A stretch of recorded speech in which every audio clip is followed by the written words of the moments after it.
Evidence is at the heart of science. When we talk about what distinguishes science from other ways of knowing, we talk about evidence-based reasoning, which means that we draw inference and conclusion and make theories about the world based on evidence. So what do we mean by evidence? What is evidence to a scientist? Scientists use evidence based on data. That data could come from the lab or a telescope, but it's based on observations that can be framed quantitatively. They can be described numerically, and they can be shared. They also have to be reproducible. It's not evidence if you're the only one who can obtain it and no one can ever check or corroborate what you have. Equally, it's not subjective.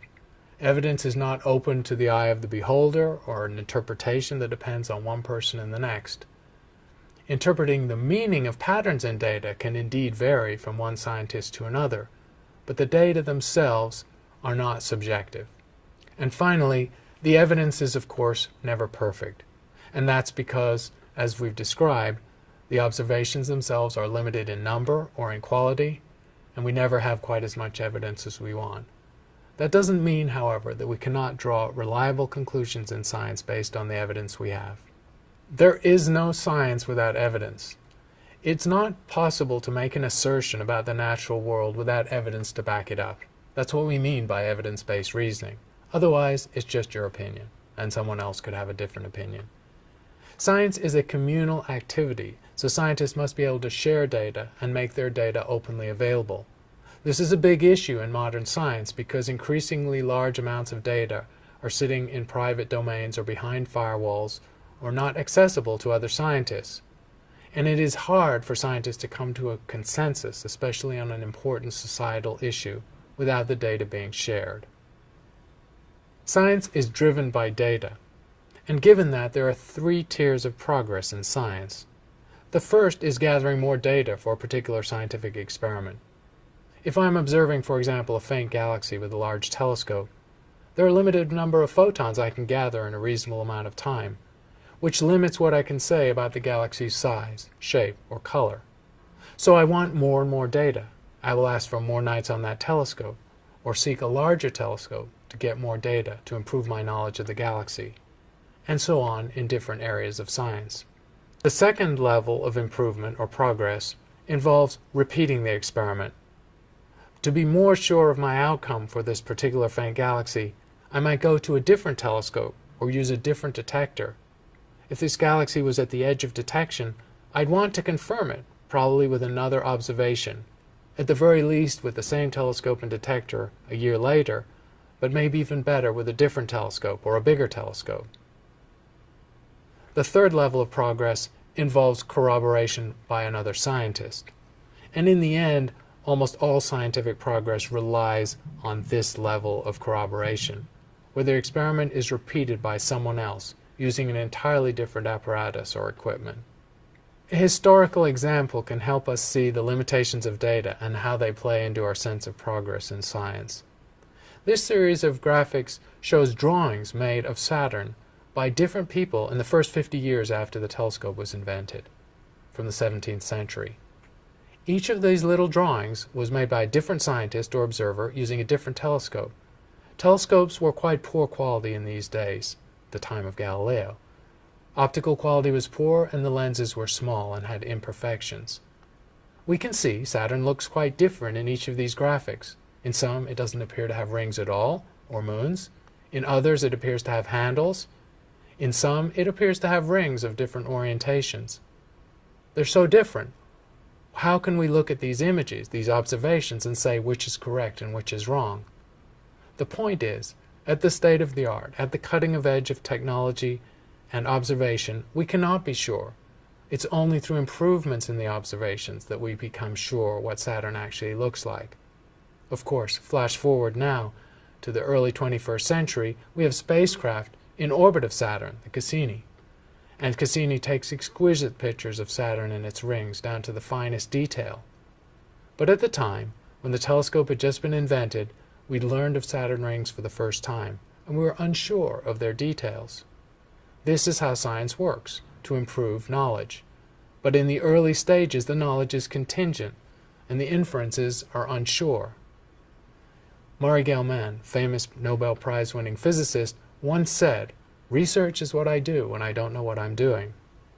Now that might sound like a joke, or he's not being serious, but what he's talking about is a profound aspect of science.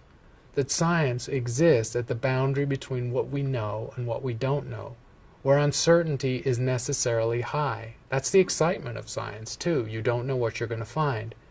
If you were spending all your time, or we as scientists spent all our time measuring things we already knew to better and better precision, we'd never learn anything new. We'd never make profound progress. So, scientists often operate at the limitations of their data and their observations, where uncertainty is particularly high. Here's another example from astronomy. In a sequence of pictures, we see a simple measurement of the two angles on the sky that define the position of any star, measured with a telescope. We can measure those two angles and put them on a graph or a piece of paper. It's the position of the star. But what happens if we measure the position of a star 3 times, or 10 times, or 100 times, going off to a different patch of sky each time before coming back to the star? We, of course, find out that the measurement's not exactly the same. The dots, or the measurements, don't perfectly overlie each other. And that's because there's uncertainty in our measurement of the position of the star. Some of that uncertainty comes from the telescope itself, its drives, its motors, its alignment.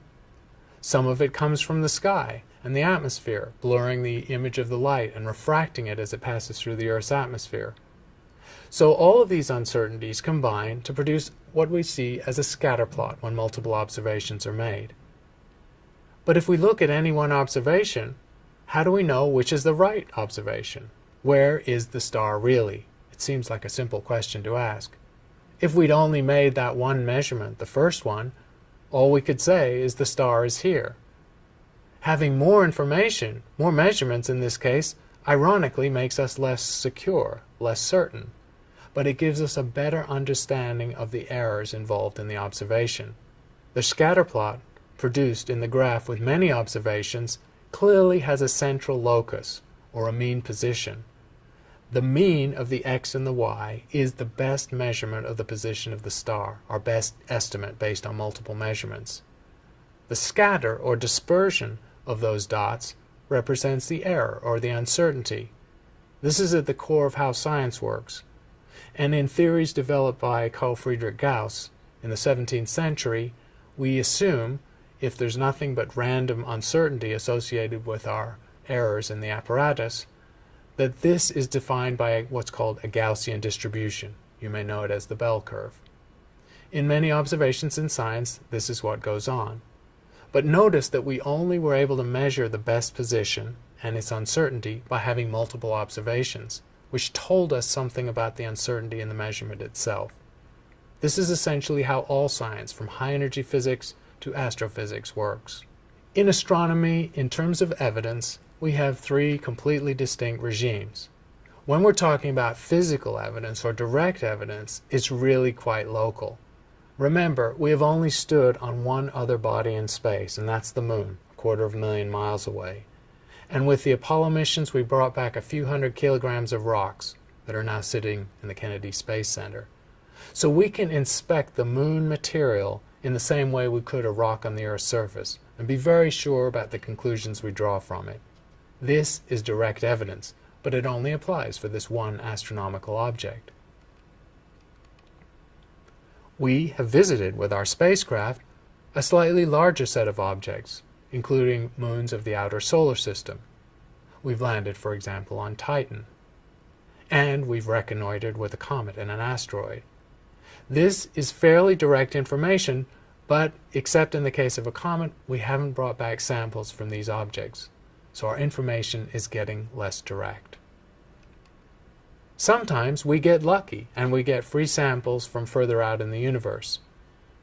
Meteors represent pristine solar system material that falls to Earth, and so gives us information on situations that actually may be billions of miles away when the material formed. These are our free samples from the outer solar system. In all of these 3 levels of information or direct samples, we're talking about a maximum of about 1 billion miles. And what we need to remember is that in the universe, that's a tiny region. We live in a universe 46 billion light years in any direction away from the Earth in size. And for 99.999 and many nines after % of that volume of space, our information is indirect and comes in the form of electromagnetic radiation. So in astronomy in general, we are usually dealing with remote sensing, not direct samples, and we are dealing with inference based on electromagnetic radiation. And that's true of most of the regimes we'll be visiting in this course. Science is based on evidence. In astronomy, that means data or observations made with a telescope. And progress involves evidence-based reasoning. In other words, we do not make assertions in science without evidence to back them up. What is the nature of this evidence? This evidence has to be reproducible.